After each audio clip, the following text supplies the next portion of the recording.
Puis si on lit un peu les journaux, on se rend compte que des affaires comme ça existe. Là, j'ai encore... Ça peut aller loin, là, dans les... Il y a certains drames même qui sont le résultat de chicanes qu'on peut juger banales entre voisins, puis que ça vire...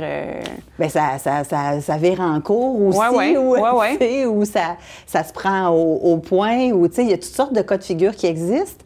Dans notre cas, nous, au Petit Théâtre du Nord, on souhaite faire de la comédie, mais notre fond de commerce, c'est de faire de la comédie qui nous fait réfléchir, où on pousse l'humain un petit peu dans ses derniers renforts, puis on veut juste voir comment il va réagir. Fait que c'est ce qui arrive à nos deux couples. Au début, ça va relativement bien parce qu'ils se rendent compte qu'ils ne se connaissaient pas. Puis peut-être qu'il y avait plus d'affinités qu'ils pensaient. Fait que là, il y a comme quelque chose de « Ah, coudonc, t'es mon voisin, t'es ma voisine, c'est le fun. On va se faire un petit 5 à 7, un petit barbecue. » Et à un moment donné, ben ça chire un peu. C'est pas tout à fait ça ce qui va se passer.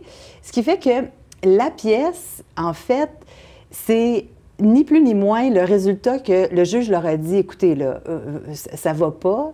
Vous me réclamez à peu près la même affaire de chaque côté, dommages, intérêts et tatati. Vous allez suivre une thérapie et vous allez essayer de trouver une solution. Comme un couple.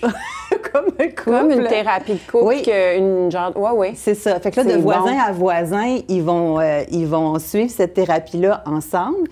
Et ben, le résultat, c'est de faire la présentation de leur conflit devant le public. Alors, les spectateurs sont comme... C'est comme s'ils avaient convié des gens à assister à leur spectacle thérapeutique. Donc, l'art-thérapie se transforme en pièce. En pièce, tout à fait. Wow! Fait que c'est du théâtre dans le théâtre. Wow!